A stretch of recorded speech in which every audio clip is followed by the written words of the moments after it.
Welcome. I'm Susan Noyes, the founder of Make It Better Media Group. And on behalf of our entire company, I thank all of you for joining us. And I thank William Blair for sponsoring this Fireside chat. Your time and attention are more valuable than ever. So we're honored that you are sharing it with us to learn from and be inspired by these two lovely ladies, Laura Coy and Carole Wood. Laura is William Blair's head of philanthropy and ESG integration, as well as the vice president of the William Blair Foundation. In these roles, she works tirelessly to meet the growing need of social and environmental change, and she creates opportunities to build global and multi-generational purpose. William Blair believes that all capital has impact, and so does the Make It Better Media Group. Therefore, an integrated approach to human, social, and financial capital can truly make the most lasting and positive difference. Laura and her family live in Chicago, where she also was very active in her children's schools too. Carole Wood is the new CEO and president of Northwestern University Settlement House, which you will probably hear me reference as Nush, its acronym. Carole is only the fourth president of Northwestern Settlement's 130-year history. She is also the first Black female to run this notable organization that works to end generational poverty. Previously, Carole worked in advancement at National Louis University, as well as the City Colleges of Chicago, the Chicago Public Schools, and more. You, our audience, have a very important role in this conversation too. Please share questions and comments through the chat. We will address them during our dialogue, but first, Laura and Carole are going to share their most important information with you right now. Laura? Thank you, Susan, and thank you, Better, for hosting this event today. I just got my issue of Better with the Philanthropy Awards in the mail and had the whole family around the table talking about not just the impact of your organizations, but the amazing organizations that were selected this year. So thank you for putting mission to work. I am honored to be here with Carole. So I am going to share a few observations on this very fitting day. You hosted this on Giving Tuesday. So hopefully all of you out there today are thinking about how you can make a difference on this very important day, which quite honestly grew from a movement in the US. But as I checked the Giving Tuesday website just a bit ago, you can really see the explosion of this movement worldwide. Whether you're on Facebook contributing, whether you're hosting family meetings, thinking about multi-generational impact, and whether you're really getting close to organizations like you will with Carole and Nush today to learn about how it's truly they and their organizations on the front lines making an impact. So again, very quickly, Susan, I'll start with what you mentioned, which is this notion that all capital has impact. The duality of my role at Blair and working with clients is very intentional. It is thinking about not just the dollars that go out, but the invested dollars that are within our clients' philanthropic entities. For foundations, sometimes that's called the other 95%. So if you've got a distribution or grants that you're making and making a huge meaningful difference, that is fantastic. But thinking about the corpus of your philanthropic assets, or those assets that you're putting aside, making sure that those assets are being put to use too, and thinking about it through that notion that all capital has impact. That kind of leads me to my second observation, which some people are probably familiar with the T's. And when we think about capital, sometimes we think about financial capital, but really there's a lot of different types of capital. There's time, talent, treasure, and most recently added, for those who love alliteration like I do, testimony. So if you think about how all of those philanthropic entities can be put to work, I did want to use an example of Northwestern Settlement House, and that is, a team from William Blair that recently went out, used their paid day off to volunteer, utilized the firm's employee matching gift program to support Nush, And then also utilize that paid day off to volunteer to access volunteer grant dollars that we provide to our employees to make a difference. And then finally, they utilize social media to talk about the impact that they made, like many of us do. And if you see the impact of that, sharing the mission of the organizations that you're involved in and why you are involved with those organizations. The third thing I would say, and we'll talk a little bit about this today, I'm sure, we are still, and it seems daily, in the throes of COVID and the implications and the long way ahead yet with issues of restoration and social justice. But we have to remind ourselves that this is a movement, not a moment. We rush to the finish line of the year. We think about giving today. We reflect on the progress we have made, but it is truly a movement. This isn't a moment. And we're going to talk about ways to employ that in your philanthropy and working with charities. And then finally, this is partnership. We're going to talk about this today too. I tell people I have been, like Carole, in multi dimensions of philanthropy on the fundraising side as well as on the grant making side. Quite honestly, there's a dynamic there that I think in essence just truly doesn't need to exist. And when people ask, Laura, what was it like to be a fundraiser for nonprofits and then move over to the grant making space, I honestly tell them not different. These are partnerships. We are working together, all of us today, to make a difference. And together through employing trust, resources, skills, and expertise, it's truly how we're going to move the needle. So hopefully that's a little bit of a gleaning into some of the trends we're seeing, and also some of the ways that we can all harness our resources to make the world a better place. Laura, you gave us so much to talk about right there, and all of it brilliant. One of the reasons you're one of my favorite social impact thinkers. And that's a lovely way to segue to Carole Wood to tell us your sort of top line thoughts after only 100 days in your job. So thank you so much, Susan, for the introduction. And Laura, it's always a pleasure to be with you. And thank you and William Blair for sponsoring this conversation today. You know, I have to tell you, I love the energy around Giving Tuesday every year. And I'm excited for the opportunity to discuss the work of Northwestern Settlement and the role that philanthropy really plays in helping us to live out our mission year to year. And, you know, when Giving Tuesday started 9 years ago, the goal was about making giving more central in our everyday lives. And it has done a good job of raising visibility. So many worthy charities, including Northwestern Settlement, have really benefited, and our missions have been amplified. And I really appreciate that. But I also think it's important for us to remember that Giving Tuesday is not just a hashtag, and that charities like Northwestern Settlement need money every day of the year sort of to live out our mission. And as Susan mentioned, I am so excited to be here as the 4th president of Northwestern Settlement, and really hope to expand the role that we play in the nonprofit community here in Chicago. You know, really continue to amplify and expand our impact, serving more families and serving families more deeply. And I agree with Laura, it's really about time, treasure, talent, and testimony. And so the William Blair team that was here, I think a week ago, really did such a nice job with us. And we were so excited and talking about it really as great testimony, but they also shared their time, talent, and treasure with us.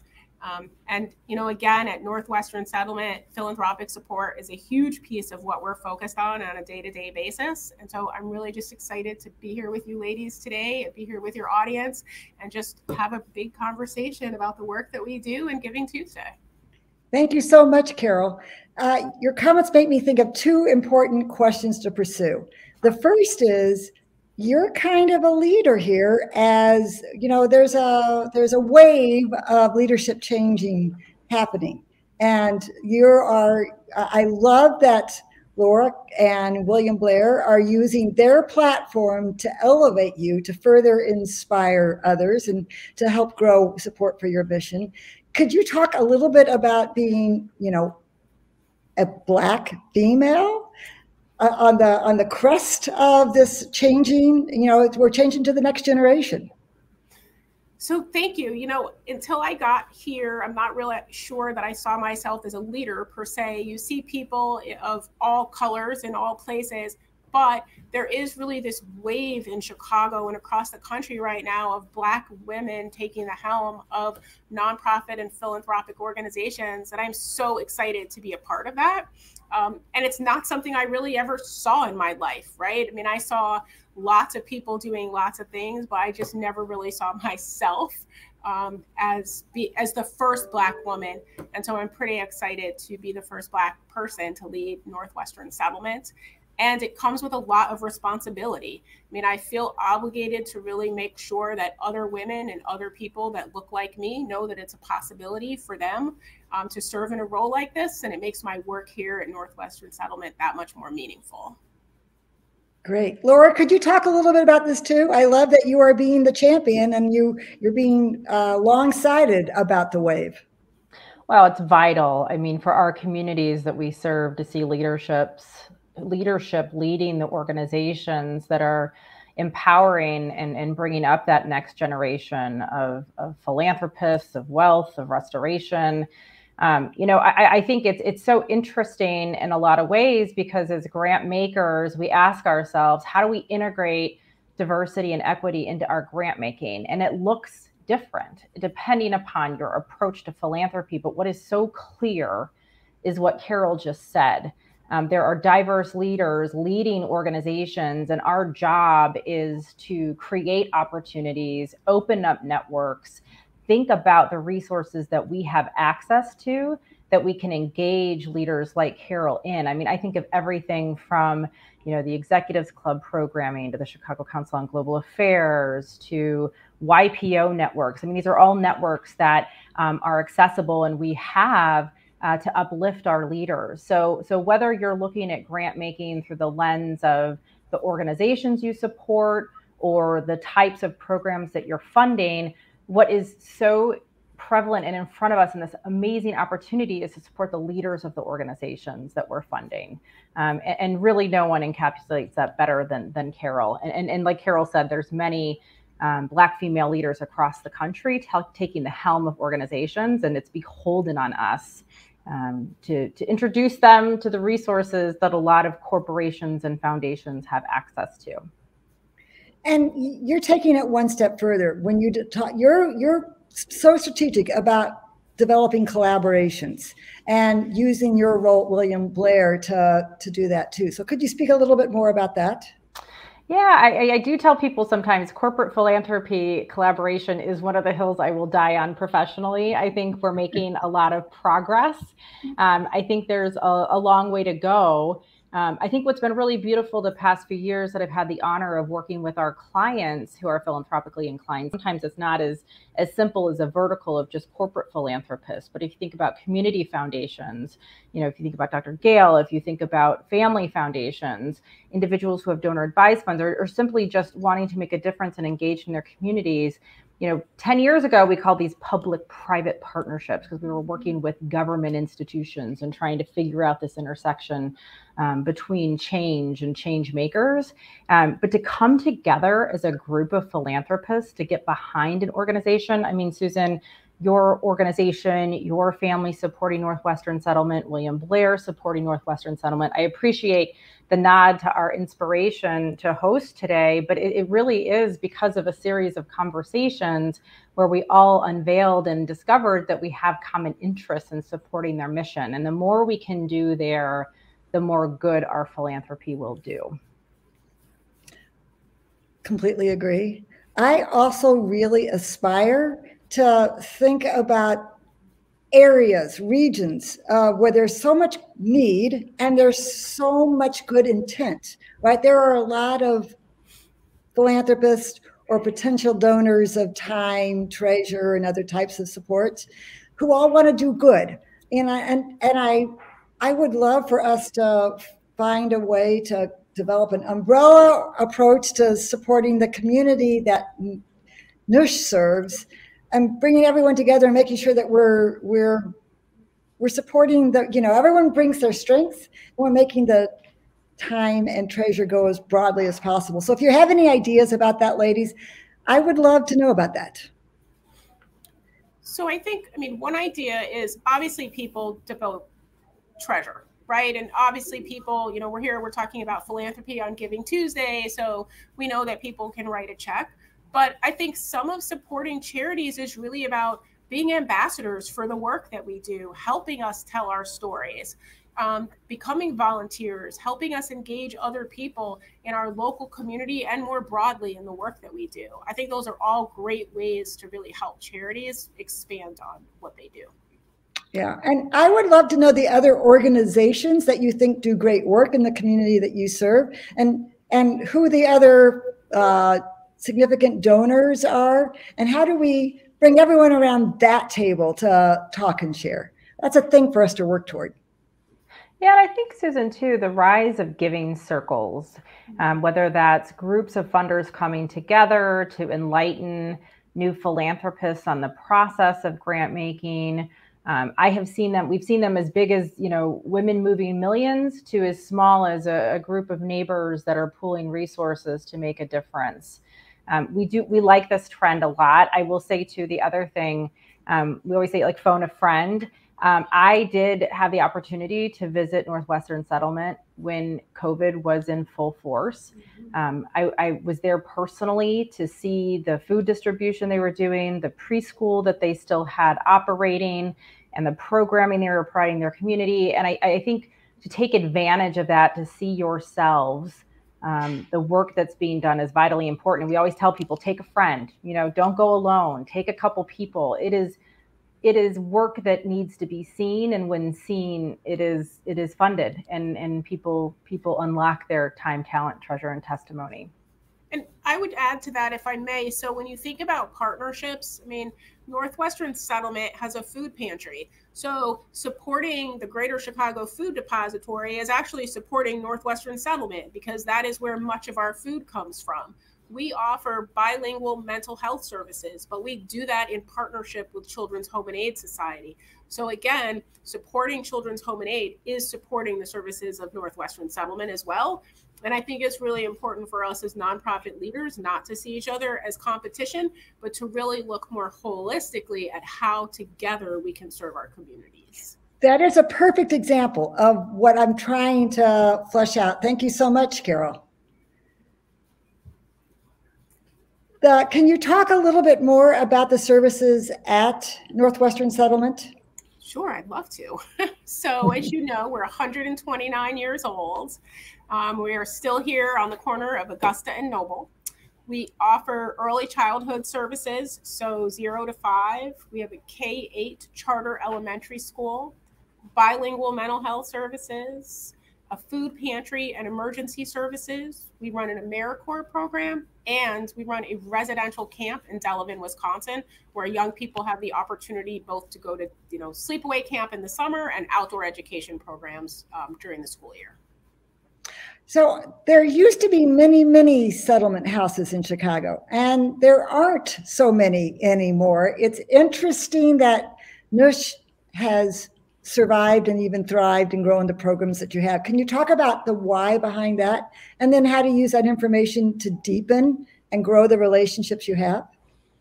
So I think that Northwestern Settlement has really been able to survive and thrive by staying focused on its core mission and continuing to serve the people both in our local community and their families. And so I think that's allowed us to really continue for 129 years. So the neighborhood around us may have changed, but we have been able to modify our services to continue to serve both this community and more broadly. So I think that's why we're still here and hope to be here for another 129 years. Great. I don't know if you're seeing the comments coming in, but we're getting a lot of compliments, and one good question I'd like to jump on. Could you talk about how COVID has impacted donors and volunteers? It's actually a perfect segue from what Carole just shared. What we have seen on the nonprofit side, Susan, is the agility of nonprofits that have had to meet the growing need of their communities during COVID. It's unbelievably inspiring. And something that I would probably say, as funders, we were not concerned about, but just we were anticipating, oh my gosh, how are food banks going to be able to deliver their service? How are we going to reach youth and students who are disenfranchised from technology and education? What is a tsunami of health equity going to impose in our communities in the next decade or two? So what's outstanding about that are the organizations like Nush that have met that demand almost seemingly effortless. I know it's not. But I think what we were surprised to also see then follow was the response of philanthropy. So I think the statistic for 2020 was about $324 billion was donated to charitable causes across the country. That does not include impact investing or program-related investments, just pure philanthropic dollars. It was up about 2% over the prior year through COVID response funds and initiatives and collaboratives. And so far this year, we're seeing a similar clip. It's been very busy at the end of the year. But what I'm hopeful for is that this has provided a lens for nonprofits like Nush to really shine and to really show that not only are they serving their communities, they're doing so with a level of innovation that we just hadn't seen before. And again, I truly believe that the philanthropy will follow that level of leadership and innovation through COVID.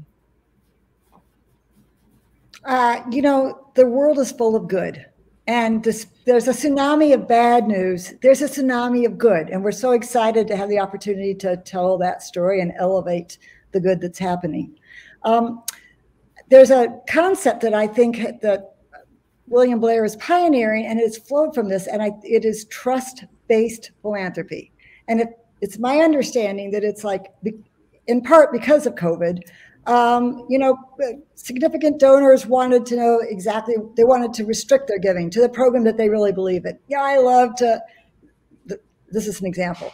I want to feed kids lunch, and so I'm going to look for the program that gives the most lunches out per dollar spent.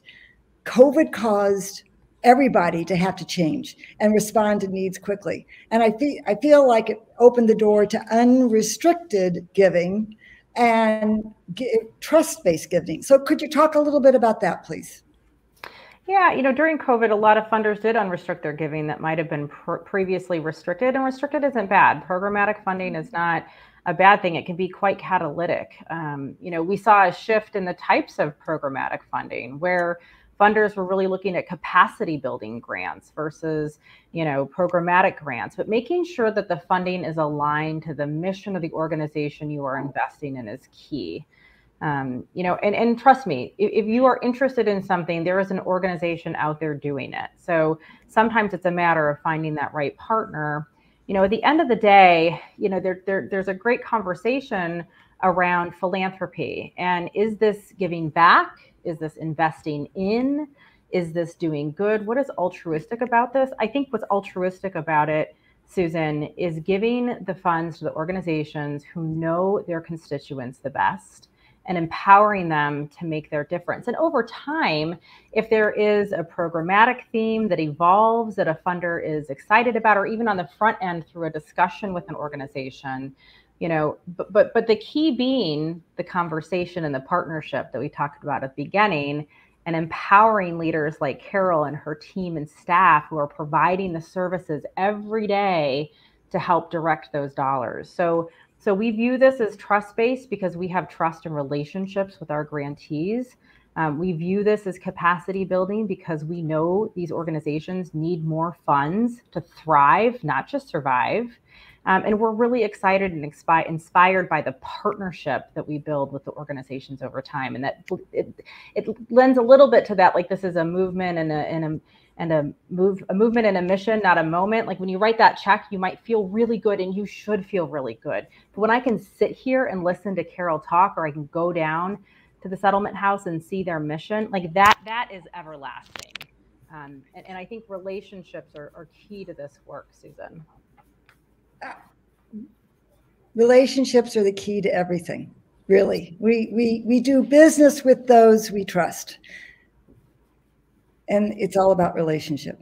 I'd like to you did such a kind call out to our most recent issue of the print magazine and our philanthropy awards. And I'd love to point out that Northwestern University Settlement House won one of our very first philanthropy awards. And we love the opportunity to tell the story and strengthen the relationships and grow the opportunity to support winners like that. So, Carole, could you talk about your needs going forward, your goals and your needs going forward? Sure. I mean, again, we really want to deepen our impact. And so one of our greatest needs, particularly with COVID, is around our bilingual mental health services and really being able to provide more mental health counseling for students and families. Obviously, lots of people have been impacted by COVID, and it has certainly impacted our families.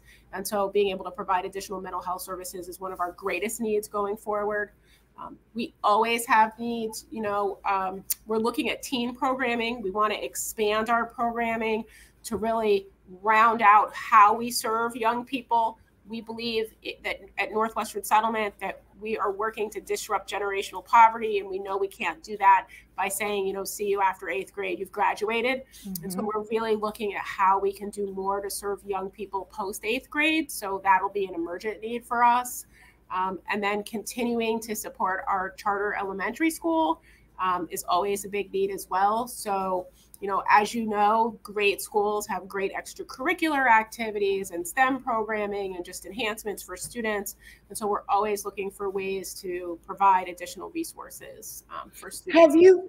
Have you looked to partner with other nonprofits that can help with some of those issues? And I'm thinking about the same time that Nush won our philanthropy award, Posse won one too. And that organization has just done nothing but grow more opportunities for the kind of students you're sending into high school. So absolutely, Susan. So several of our students, as they've graduated from 8th grade and then gone into high school, have become Posse scholars. But we're actually looking now, is there a way to create a Posse-like program as they leave us and go into high school? But I think there's so many wonderful nonprofits in the Chicago area that Northwestern Settlement will continue to partner with. Great.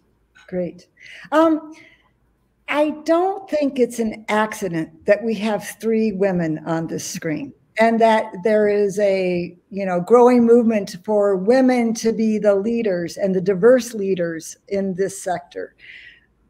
Women are known for actually we don't just write a check and give. Once we just take an organization to heart, we lock arms, we bring our friends, we really do tell the story and become the champions. So is there a special way that women can become more involved with Nush?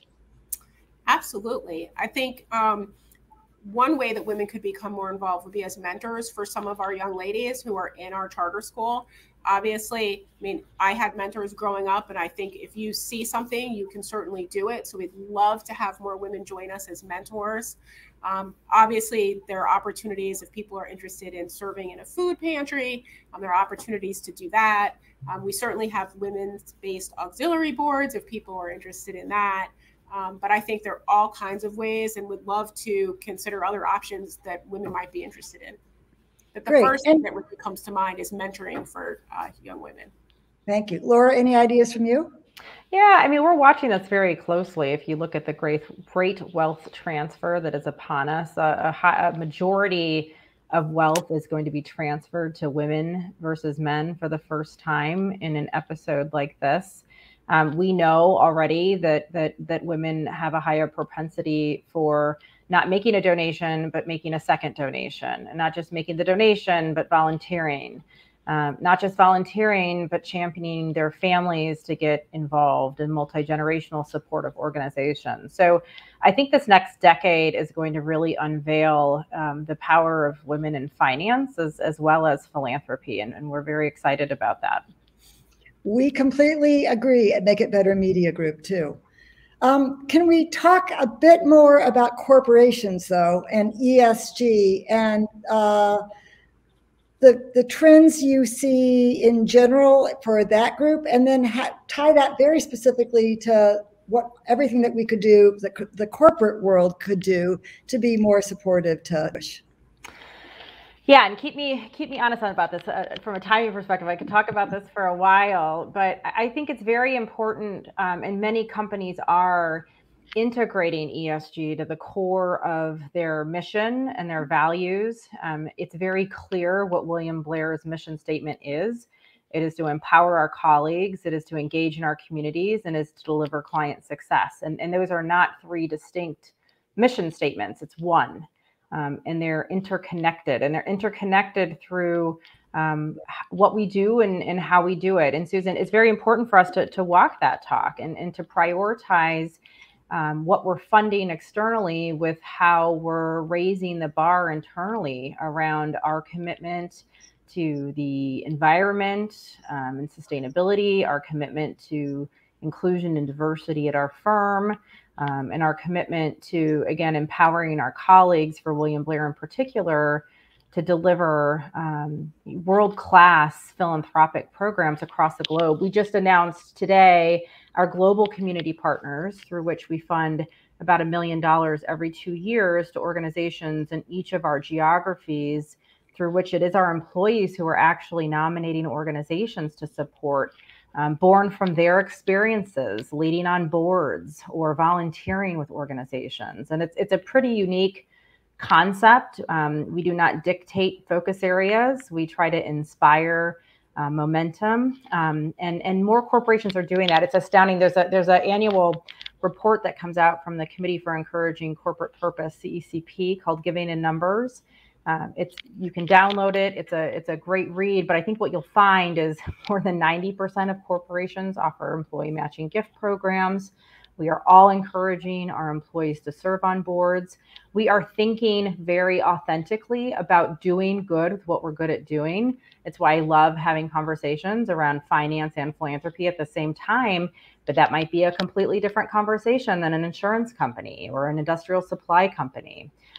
So what I'm hopeful for, Susan, is that more and more companies will utilize all of their assets to make a difference, whether that's legal skills or information technology capabilities, but bring them all to bear, and to really think diligently about what an impact that can make in partnering with organizations like Nush. So it's getting more and more powerful. Yes, it is. It's still the smallest slice of the philanthropic pie, but if we start to think about pro bono and in-kind and additional resources, like we talked about, networks that corporations can offer, I have a lot of hope for how this will continue to grow in the future. Carole, could you talk about how Nush elevates itself to corporations for corporate attention? So I think we have a pretty traditional sort of strategy in terms of how we prospect for potential partners and donors. But I also think now it really is about partnerships, right? It's much more at Northwestern Settlement. We want more than just your check. We really want to be partners. And so I love what Laura just said, because as much as I do want your money, I also want your expertise and the expertise of the people on your teams. And at Northwestern Settlement, we are blessed to have an amazing board and amazing auxiliary boards who really help us get to know corporate and foundation partners as well. Great. Thank you. It is often hard for nonprofits to speak candidly, openly about their struggles, right? And I think that there's some fear. It's hard right now, and it's hard to explain how much we need and how Laura very kindly said she was blown away by how nonprofits pivoted and responded. But I also think that it's hard to admit how hard it is, and that we need to get past that fear in our conversations. Could you speak a little bit about that, please? Well, I would really say that it's about the trust-based philanthropy that Laura spoke about earlier. As funders have trust in those that they fund, it allows us as nonprofit leaders to really be honest about what our needs are, what's working well, and where we need additional support and help. But I think it's scary often. I don't want to call Laura and say, Northwestern Settlement is struggling in X, because there's always fear that means that Laura will say, oh, well, we shouldn't fund you because you haven't hit your goal. And I certainly think there's a power dynamic often between philanthropy and nonprofits. And I think this trust-based philanthropy is really just an outstanding way to help us move past that. And I think testimonials will go a long way to help with that too. Absolutely. And relationships, right? So if I talk to you more than once a year when I submit my grant application, then it allows you to see what's happening during the course of the year. So there's no surprise. Well, and I think too, Susan, sometimes I think, Carole, that's a really good point. Sometimes philanthropists, we wait to be asked versus asking what you need. And sometimes it's not a conversation of, well, what didn't work, or, we were going to give X amount of meals away, but we ended up, I really challenge, all philanthropists and to say, what do you need? What are your greatest needs right now? And it's a beautiful way to open up a conversation around shifts, around changes, around programmatic needs that maybe weren't obvious 2 years ago that now are, that could open up the doors for some really significant funding opportunities through a conversation like that. I love that. So one of the things that we tried to do at Make It Better Media Group is always make it easy for our audience to find ways to give time, things, support. That requires us to reach out and say, what do you need? What, do you collect clothes for somebody returning to the et cetera? But perhaps having a strategy to have thoughtful conversations about need, not just in advance of Giving Tuesday or in advance of end of year giving, but just a regular, quarterly, whatever. However we can elevate that conversation, we should be doing so.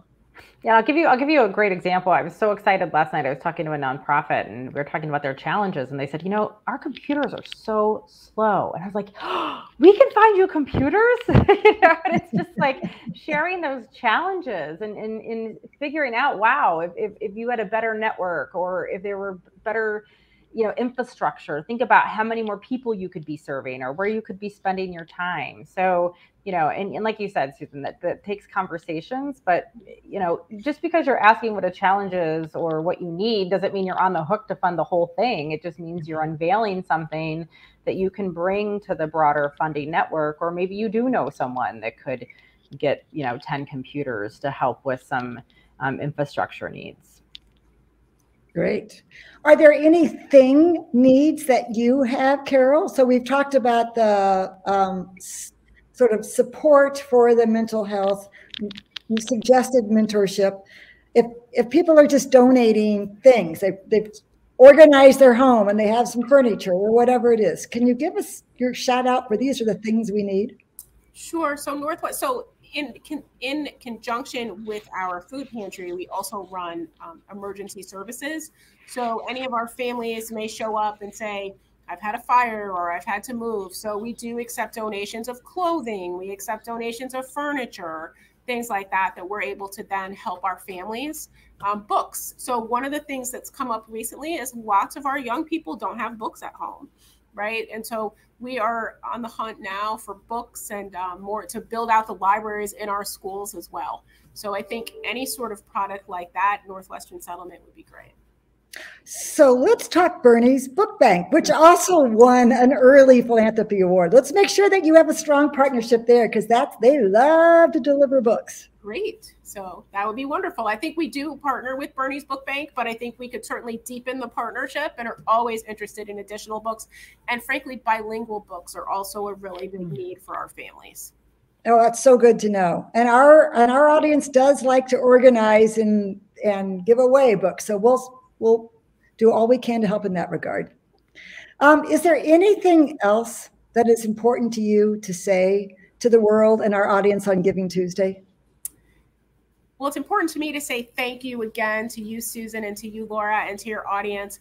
and to really encourage people to visit Northwestern Settlement. We'd love to take you on a tour, or have you come and mentor our young people, volunteer at our food bank, and certainly consider giving on Giving Tuesday or any day. And I second that. I've toured, my family has brought things. I love what I see happening with the preschool, at the Rowe Elementary School, with the Performing Arts Center. It is astonishing how much you serve, how well that community, your community is served. It's very inspiring. Thank you. Laura?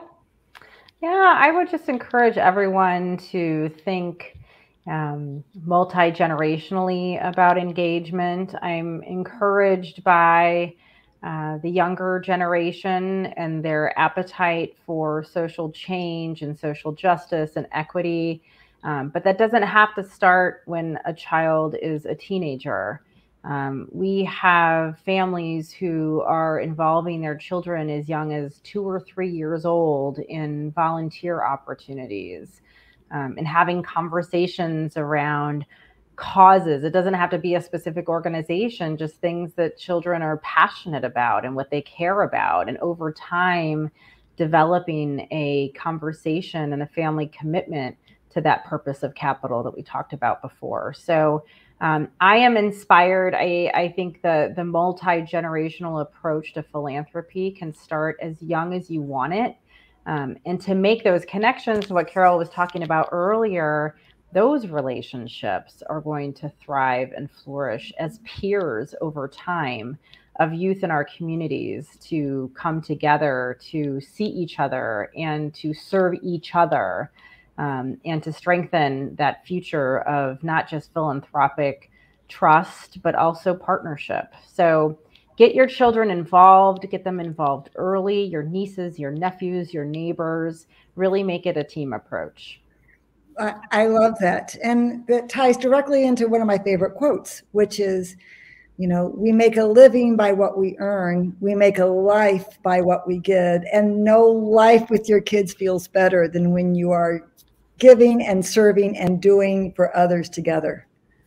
I see 2 comments in the comments box that remind me I forgot to ask about Williams Blair Guide to Giving. It's actually one of the best I have seen. It's great concepts, clearly explained in actionable language. So could you speak a little bit about that, please, Laura?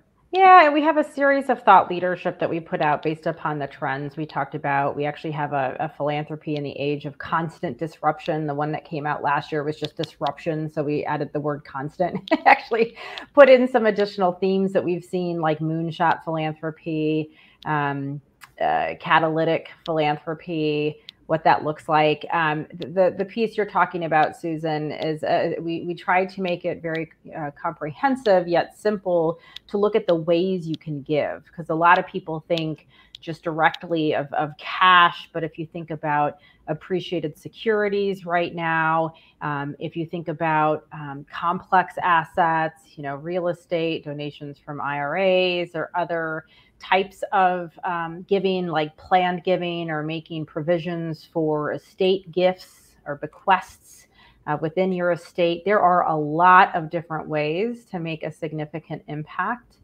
beyond just cash or beyond just cash right now that we laid out. And there are some very compelling provisions in the CARES Act initiative, which actually extends a 100% income tax favorability towards donations made of cash direct to charities through the end of 2021. It is typically 60%. So that piece, Susan, is hopefully a helpful guide for those thinking about how to give and which assets are advantageous to give. Thank you so much. And thank you again, Laura, for participating, and to William Blair for sponsoring and for bringing Carole to our audience and the opportunity to learn more and re-engage with Northwestern Settlement. I just need to start using that term.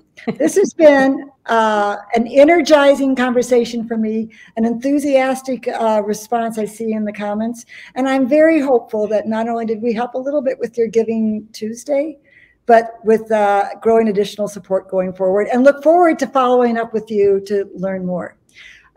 Today's conversation and the video will be sent immediately to everybody who registered for the talk, and we will create an article in Better, or multiple articles in Better, that link to the video in our Better TV, that will also create, long legs and opportunities for audience to find you in the Bay Area as well as in Chicago.